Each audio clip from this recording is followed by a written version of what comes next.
Capítulo primero. La filosofía especulativa. Sección primera. Este curso de lecturas está diseñado como un ensayo en la filosofía especulativa. Su primera empresa debe ser definir filosofía especulativa y defenderla como un método productivo de conocimiento importante. Filosofía especulativa es el esfuerzo por presentar un sistema coherente, lógico y necesario de ideas generales en términos por los cuales cada evento de nuestra experiencia puede ser interpretado. Por esta noción de interpretación, significo que todo de lo cual somos conscientes, como disfrutado, como percibido, voluntariamente iniciado o pensado, tendrá el carácter de una instancia particular del esquema general. Entonces, el esquema filosófico debe ser coherente, lógico y, con respecto a su interpretación, aplicable y adecuado. Aquí, aplicable, significa que algunos ítems de la experiencia son talmente interpretables, y, adecuado, significa que no hay ítems incapaces de tal interpretación. La palabra, coherencia, como aquí está empleada, significa que las ideas fundamentales, en términos por los cuales el esquema es desarrollado, presupónense, de tal manera que, en aislamiento son sin sentido. Este requerimiento no significa que son definibles en los términos mutuos de ellas. Significa que lo que es indefinible en una tal noción no puede ser abstraído de su relevancia a las otras nociones. Es la ideal de una filosofía especulativa que sus nociones fundamentales no deberían aparecer capaces de abstracción mutua. En otras palabras, está presupuesto que ninguna entidad puede ser concebida en completa abstracción del sistema del universo, y que es la empresa de la filosofía especulativa exhibir esta verdad. Este carácter es su coherencia. El término lógico tiene su ordinario significado, incluso, consistencia lógica, o falta de contradicciones, las definiciones de construcciones en términos lógicos, la ejemplificación de nociones lógicas generales en instancias específicas, y los principios de la inferencia. Será observado que nociones lógicas deben, sí mismas, encontrar su lugar en el esquema de nociones filosóficas. También será notado que este ideal de la filosofía especulativa tiene su lado racional y su lado empírico. El lado racional es expresado por los términos coherente y lógico. El lado empírico se expresa por los términos aplicable y adecuado. Pero ambos lados están atados juntos por la clarificación de una ambigüedad cual pertenece en la explicación previa del término adecuado. La adecuacidad del esquema sobre todo ítem no significa adecuacidad sobre tales ítems, cuales han sido ya considerados. Significa que la textura de observada experiencia, como ilustrativa del esquema filosófico, es tal, que toda experiencia relacionada debe exhibir la misma textura. Entonces, el esquema filosófico debe ser necesario, en el sentido de cargar, dentro de sí, su propia orden judicial de universalidad a través de toda la experiencia, si nos limitamos a eso cual comunica con el hecho factual inmediato. Pero lo que no tal se comunica es incognoscible, y lo incognoscible es incognoscido, y, entonces, esta universalidad definida por comunicación nos será suficiente. Esta doctrina, de necesidad en universalidad, significa que hay una esencia con respecto al universo cual le prohíbe relaciones más allá de sí mismo, como violaciones de su racionalidad. La filosofía especulativa busca esa esencia. Sección segunda. Filósofos no pueden esperar, finalmente, formular estos principios metafísicos. Debilidad de introspección, y deficiencias de lenguaje, inexorablemente obstaculizan el camino.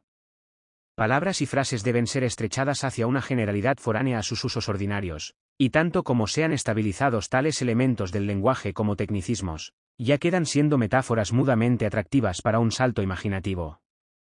No hay principio cual es, en sí, incognoscible, no incapturable por un destello de lucidez.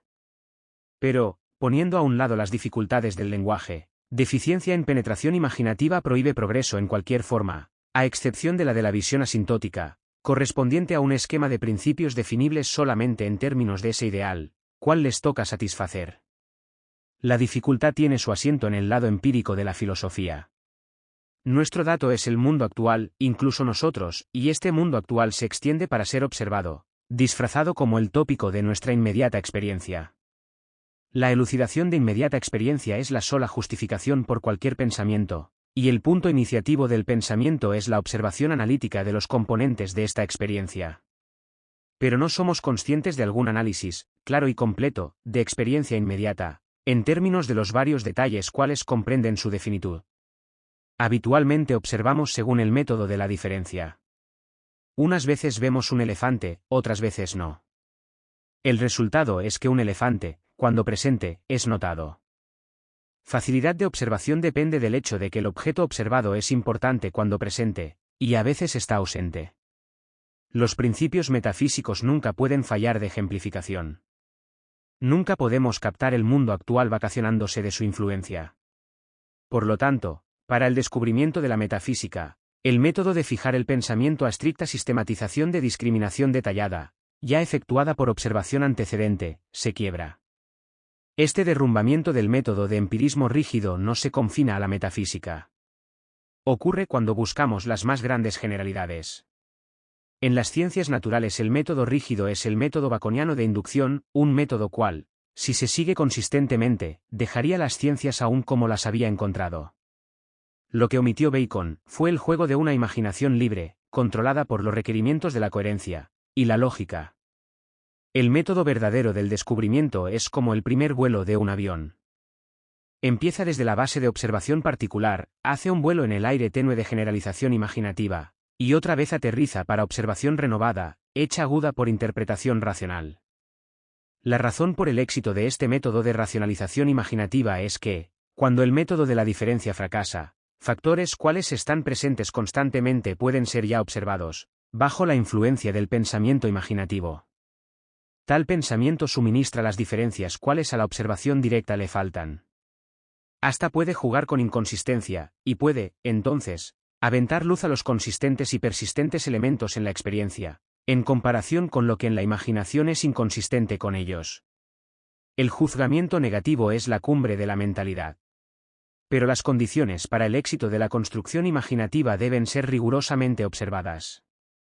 En el primer lugar, esta construcción debe tener su origen en la generalización de factores particulares, notados en tópicos particulares del interés humano, por ejemplo, en la física, o en la fisiología, o en la psicología, o en la estética.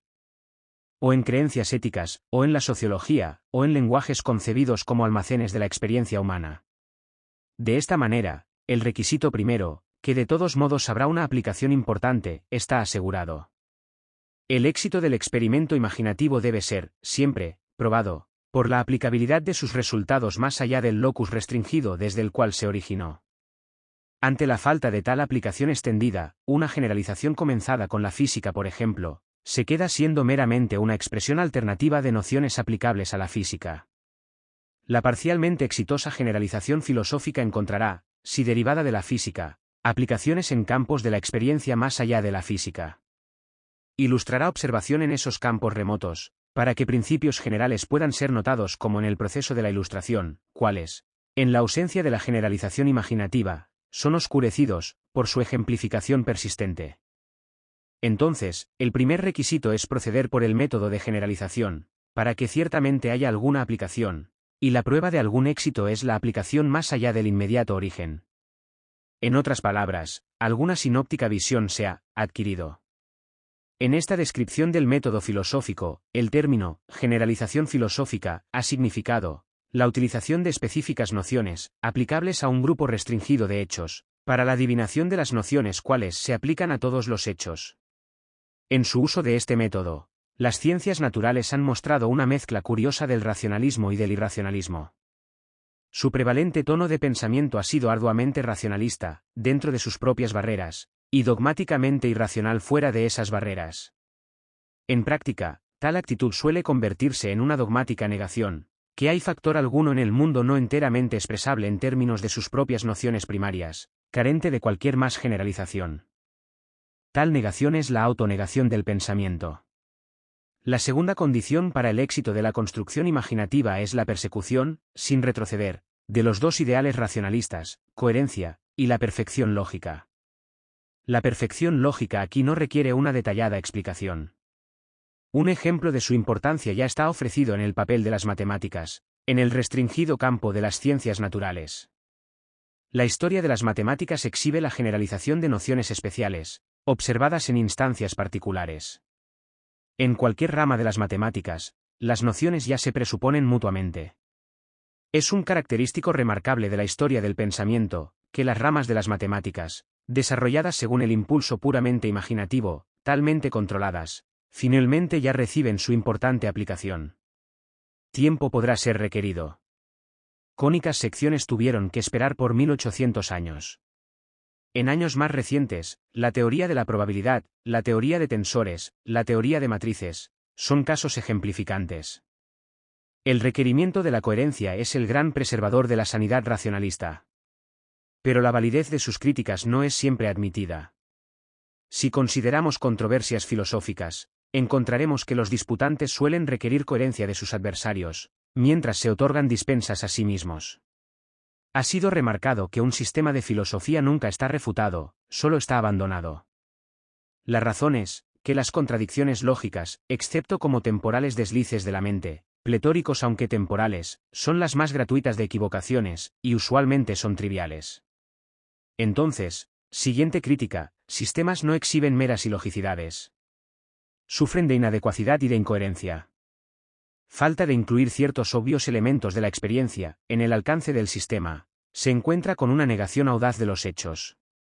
También, mientras un sistema de filosofía retenga un encanto de novedad, disfrutará de una plenaria indulgencia por sus fallos en la coherencia. Pero siguiente que un sistema ya haya adquirido ortodoxia, y es, con autoridad, enseñado, recibirá una más aguda crítica. Sus negaciones y sus incoherencias se encuentran intolerables, y una reacción se instala. La incoherencia es la arbitraria desconexión de principios. En la filosofía moderna, los dos tipos de sustancia cartesianos, corporal y mental, ilustran la incoherencia. No hay, en la filosofía cartesiana, alguna razón por la cual un de solo una sustancia mundo, solo corporal, no podría ser, o uno de solo una sustancia, solo mental. Según Descartes, un individuo sustancial, requiere nada más que sí mismo para existir. Entonces este sistema hace virtud de su incoherencia. Pero, por otro lado, los hechos parecen estar conectados, mientras el sistema cartesiano no, por ejemplo en el tratamiento del problema cuerpo-mente. El sistema cartesiano obviamente dice algo que es verdad. Pero sus nociones son demasiadas abstractas para penetrar la naturaleza de las cosas. La atracción de la filosofía espinocista radica en sus modificaciones de la posición cartesiana, ya dándoles más grande coherencia. Empieza él con una sustancia, causa sui, y considera sus atributos esenciales, y sus modas individualizadas, es decir, las effections substantiae. La brecha en el sistema es la arbitraria introducción de las modas. Y sin embargo, una multiplicidad de modas es un fijado requisito, si el esquema quiere, aún, retener relevancia directa alguna a las ocasiones muchas en el experimentado mundo. La filosofía de organismo está cercanamente aliada con el espinocista esquema de pensar. Pero se diferencia por su abandono de las formas sujeto-predicado de pensar, en lo cuanto se concierne la presuposición que esta forma es encarnación directa de la más última caracterización de los hechos. El resultado es que el concepto de sustancia-calidad es evitado, y esa descripción morfológica es reemplazada por descripción de un proceso dinámico. También, ahora, modas espinocistas se convierten en las actualidades puras, tal que, aunque un análisis de tales crece nuestro entendimiento, no nos guía al descubrimiento de un más alto grado de realidad. La coherencia, cual el sistema busca preservar, es el descubrimiento que el proceso, o concrescencia, de cualquier entidad actual involucra las otras actuales entidades, entre sus componentes. En esta manera, la obvia solidaridad del mundo recibe su explicación. En toda teoría filosófica hay un último, cual es actual en virtud de sus accidentes. Está, solamente entonces, capaz de caracterización por medio de sus encarnaciones accidentales, y, aparte de estos accidentes, carece de actualidad. En la filosofía de organismo, este último es determinado, creatividad, y Dios es, su primordial, atemporal, accidente.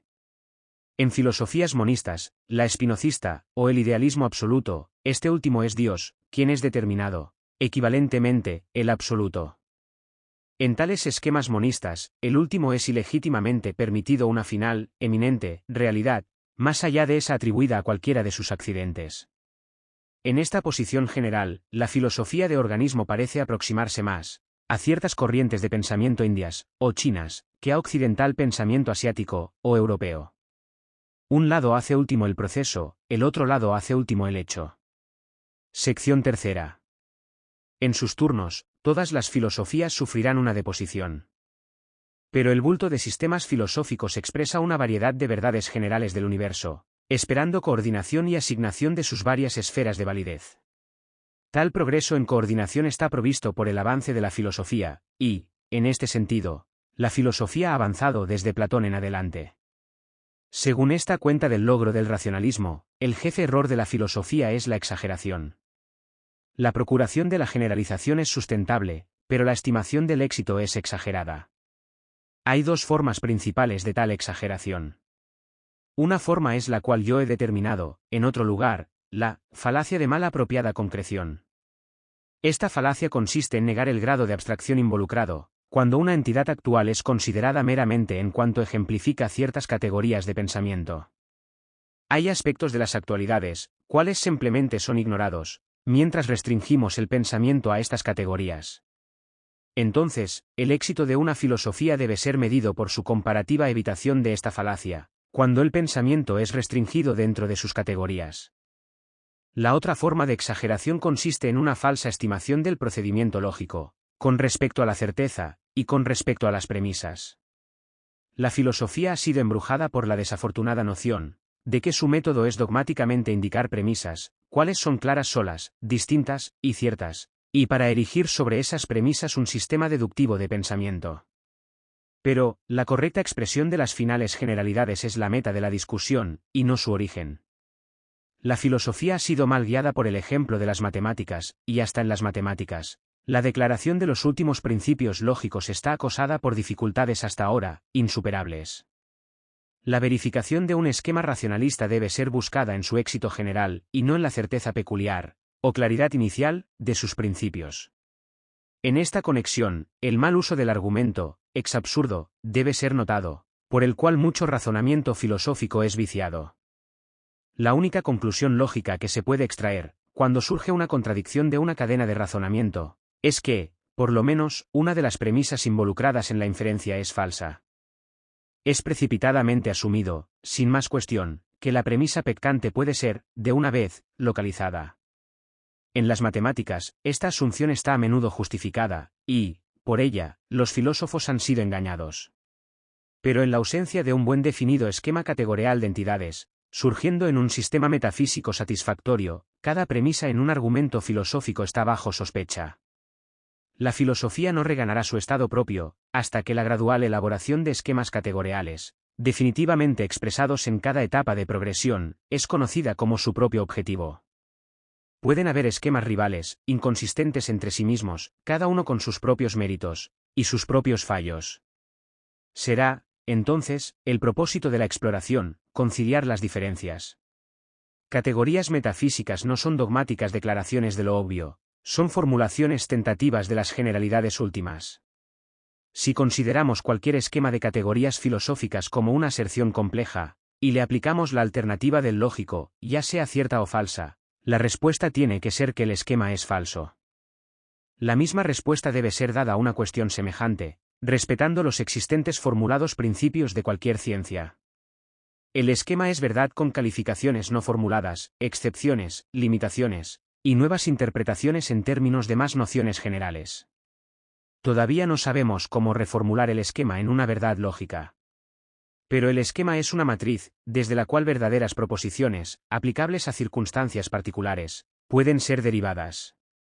Podemos, actualmente, solamente confiar en nuestros entrenados instintos, respetando la discriminación de las circunstancias, con respecto a las cuales el esquema es válido. El uso de tal matriz es poder argumentar, según ella, resueltamente, y con lógica rígida. El esquema debe ser, entonces, presentado, con la máxima precisión y definitud, para permitir tal tipo de argumentación. La conclusión del argumento debe ser, entonces, confrontado, con circunstancias a las cuales debe aplicarse. La primaria ventaja de tal manera ganada es, que la experiencia no es interrogada con la paralizante represión del sentido común. La observación adquiere una realzada penetración, por razón de la expectación evocada por la conclusión del argumento. El resultado de este procedimiento toma una de tres formas: primeramente, la conclusión puede estar de acuerdo con los observados hechos; segundamente, la conclusión puede exhibir acuerdo general, con desacuerdo en el detalle; terceramente, la conclusión puede estar en desacuerdo completo con los hechos. En el caso primero, los hechos son, con más adecuacidad, conocidos, y la aplicabilidad del sistema al mundo ha sido elucidado. En el caso segundo, críticas de las observaciones de los hechos y de los detalles del esquema, son, ambas, requeridas. La historia del pensamiento enseña que interpretaciones falsas de observados hechos entran en el registro de sus observaciones. Entonces, ambas, la teoría y nociones recibidas pertenecientes a el hecho, están en duda. En el caso tercero, una reorganización fundamental de la teoría es requerida, ya sea por medio de limitarla a una provincia especial, o por medio de un entero abandono de sus categorías principales de pensamiento. Después de que la base inicial de una vida racional, con un lenguaje civilizado, ya ha estado establecida, todo pensamiento productivo ha procedido, ya sea por la introspección poética del artista, o por la imaginativa elaboración de esquemas del pensamiento, capaces de utilización como premisas lógicas. En alguna medida u otra, el progreso es siempre una trascendencia de lo que es obvio. El racionalismo nunca se deshace de su estatus de una aventura experimental. Las combinadas influencias de las matemáticas y de la religión, cuales han tan grandemente contribuido al ascenso de la filosofía, han tenido, también, el desafortunado efecto de asociarla con dogmatismo estático. El racionalismo es una aventura en la clarificación del pensamiento, progresiva y nunca final. Pero es una aventura en la cual hasta éxito parcial importancia tiene. Sección cuarta. El campo de una especial ciencia es confinado a un género de hechos, en el sentido de que no se hacen aserciones con respecto a los hechos, cuales fuera de ese género, se encuentran. La mera circunstancia que una ciencia sea, naturalmente, surgido, cual considera un grupo de hechos, asegura que los hechos de ese tipo, entre sí mismos, tienen relaciones definitivas cuales son bastante obvias a toda la humanidad. La común obviedad de las cosas emerge cuando sus explícitas aprehensiones cargan inmediata importancia para propósitos de supervivencia, o de disfrutamiento, esto es decir, para propósitos del ser y del bienestar. Elementos en la experiencia humana, de esta manera singularizados, son esos elementos concernientes los cuales el lenguaje es copioso y, dentro de sus límites, preciso. Las ciencias especiales, por lo tanto, se ocupan con tópicos cuales están abiertos a fácil inspección, y son listamente expresados por palabras. El estudio de la filosofía es un viaje hacia generalidades aún más grandes. Por esta razón, en la infancia de las ciencias, cuando el estrés principal radicaba en el descubrimiento de las más generales ideas, útilmente aplicables al sujeto en cuestión, la filosofía no era marcadamente distinguida de las ciencias. Hasta hoy, una nueva ciencia con alguna novedad sustancial en sus nociones es considerada ser, de alguna manera, peculiarmente filosófica. En sus más tardes etapas, aparte de perturbaciones ocasionales, la mayoría de las ciencias aceptan, sin cuestión, las nociones generales en términos por los cuales se desarrollan. El estrés principal está radicado en el ajustamiento y la verificación directa de aserciones más especiales. En tales periodos, los cientistas repudian la filosofía. Newton, justificadamente satisfecho con sus principios físicos, repudió la metafísica. El destino de la física newtoniana nos advierte que hay un desarrollamiento en los principios de las ciencias, y que sus formas originales solo pueden ser salvadas por interpretaciones de significado, y limitaciones de su campo de aplicación, interpretaciones y limitaciones no sospechadas, durante el primer periodo de exitosa empleación. Un capítulo en la historia de la cultura considera el crecimiento de las generalidades. En el tal capítulo es visto que las generalidades más viejas, como más viejas colinas, están desgastadas y disminuidas en altura, sobrepasadas por más jóvenes rivales. Entonces, un objetivo de la filosofía es desafiar las medias verdades constituyendo los principios de las ciencias. La sistematización del conocimiento no puede ser conducido en compartimientos estancos.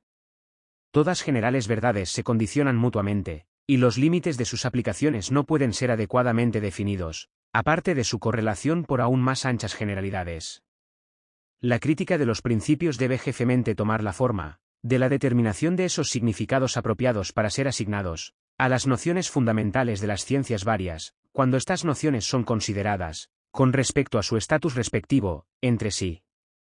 La determinación de esta estatus requiere una generalidad cual sobrepasa cualquier especial sujeto.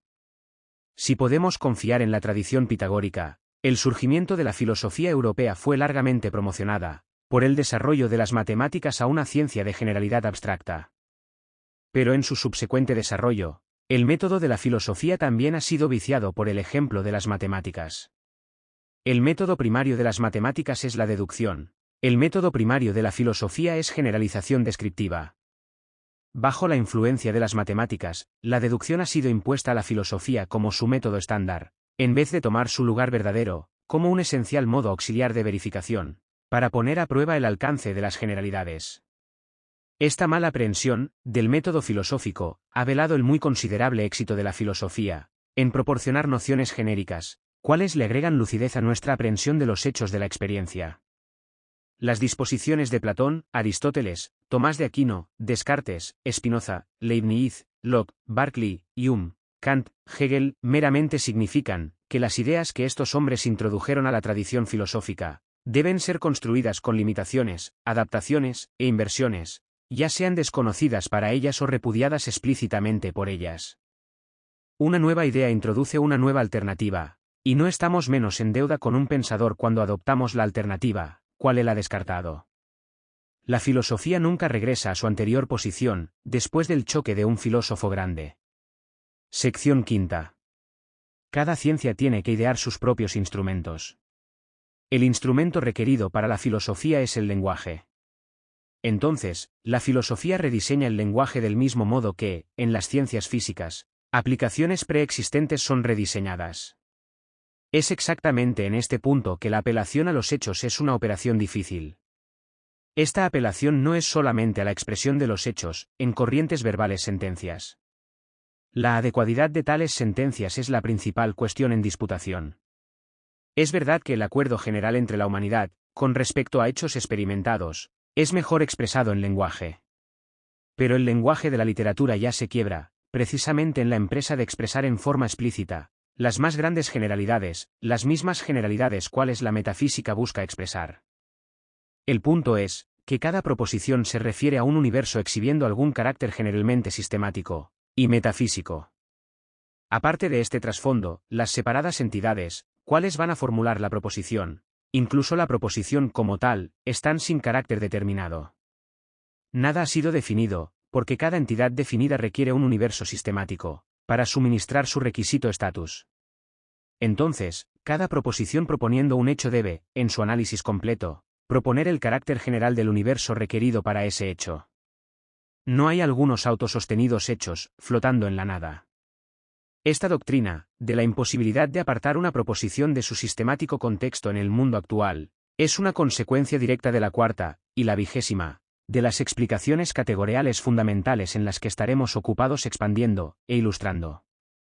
Una proposición puede encarnar verdad parcial, porque solamente demanda un cierto tipo de ambiente sistemático, cual es ya presuponido en su significación. No se refiere al universo en todo su detalle.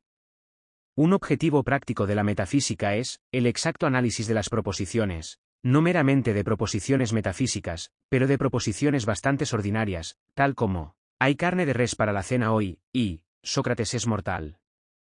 El único género de hechos, cual constituye el campo de alguna ciencia especial, requiere alguna presuposición metafísica común, respetando el universo.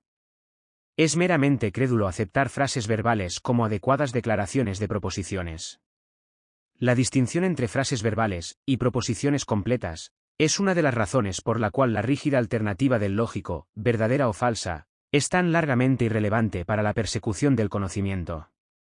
La confianza excesiva en frases lingüísticas ha sido la bien conocida razón, viciando tanto de la filosofía y la física entre los griegos y entre los pensadores medievales, quienes continuaron la tradición griega. Por ejemplo, John Stuart Mill escribe, ellos, los griegos, tuvieron gran dificultad en distinguir entre cosas cuales su idioma confunde, o en poner juntos, mentalmente, cosas cual tal distingue, y apenas pudieron combinar los objetos de la naturaleza en algunas clases, exceptuando esas cuales fueron, para ellos, hechas, por frases populares de su propia patria, o, por lo menos, no pudieron evitar el fantasear de que tales clases son naturales, y todas otras, arbitrarias y artificiales. Por lo tanto, investigación científica, entre las escuelas griegas de la especulación, incluso sus seguidores en la Edad Media, era poco más de una mera tamización y análisis de las nociones atadas al lenguaje común. Ellos pensaban que, por medio de determinar el significado de las palabras, podrían familiarizarse con los hechos. Mill después procede a citar un párrafo de Beuel, Un párrafo ilustrando la misma debilidad en el pensamiento griego. Pero ni Mill ni Beuel rastrean esta dificultad acerca del idioma a sus raíces. Ellos, ambos, presuponen que el lenguaje sí enuncia proposiciones buenas definidas. Esto es bastante falso. El lenguaje es enteramente indeterminado, por razón del hecho que cada ocurrencia presupone algún tipo de ambiente sistemático. Por ejemplo, la palabra Sócrates, cual se refiere al filósofo, en una sentencia puede representar a una entidad presuponiendo un trasfondo más de cerca definido que la palabra Sócrates, con la misma referencia, en otra sentencia. La palabra mortal nos ofrece una posibilidad analógica. Un lenguaje preciso debe esperar un conocimiento completo, metafísico. El lenguaje técnico de la filosofía representa intentos, por parte de las varias escuelas de pensamiento, para obtener expresión explícita de las ideas generales, presupuestas por los hechos de la experiencia.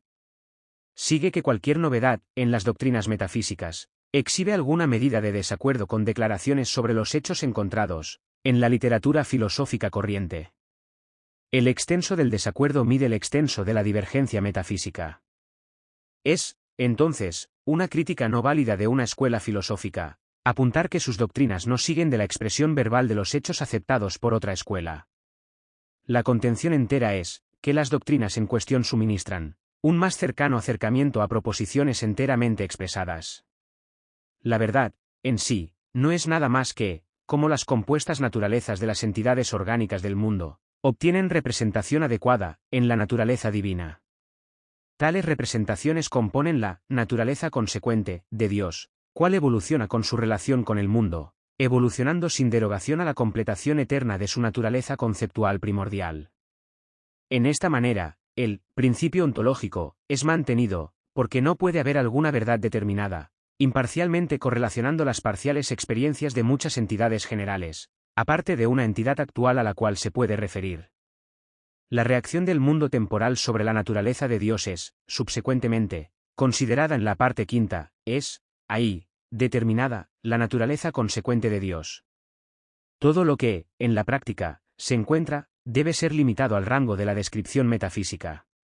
Cuando a la descripción le falta incluir la práctica, la metafísica es no adecuada y requiere revisión.